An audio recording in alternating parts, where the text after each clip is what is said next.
It's probably been 15 or 16 years ago. I was looking for a competent doctor in Midland to start bioidentical hormones, and I knew he did that.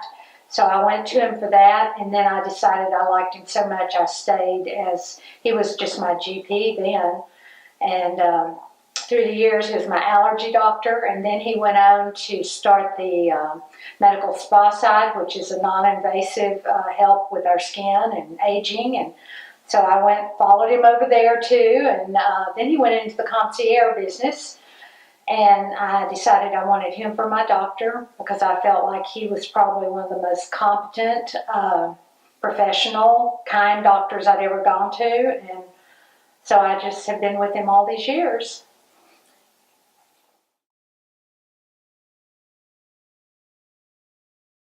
Oh, he's helped me through some really hard times. I had breast cancer, it'll be nearly 4 years ago, and through that, he was not only, he helped me professionally, emotionally. He kept reassuring me that the doctors had done all I needed to have done and that I was going to be okay.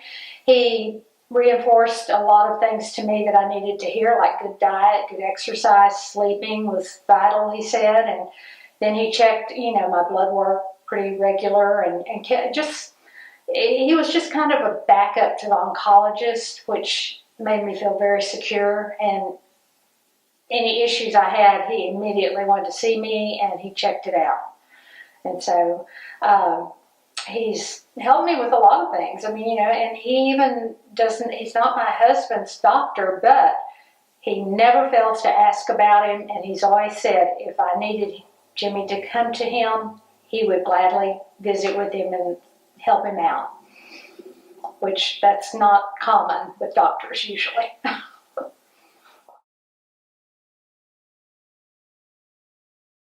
I'm very saddened by the trial. I felt like just sitting there all the way through it, I felt like the jury was not really listening to what they should have been listening to, that there was reasonable doubt, because there was nothing proven during the trial. Nothing.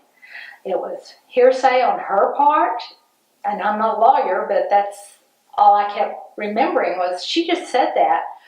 I was a little disappointed that Dr. Syed's lawyers did not ask him to testify or anybody else to testify on his behalf.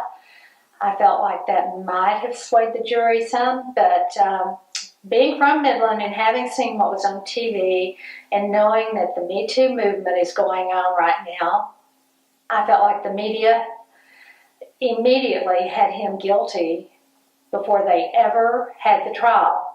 And I think the jury came in thinking the same thing. And also, I looked the jury over pretty carefully, and this is just my opinion, but I feel like probably none of them had ever been to a medical spa doctor to have any kind of non-invasive treatments, laser, Botox, any of those things.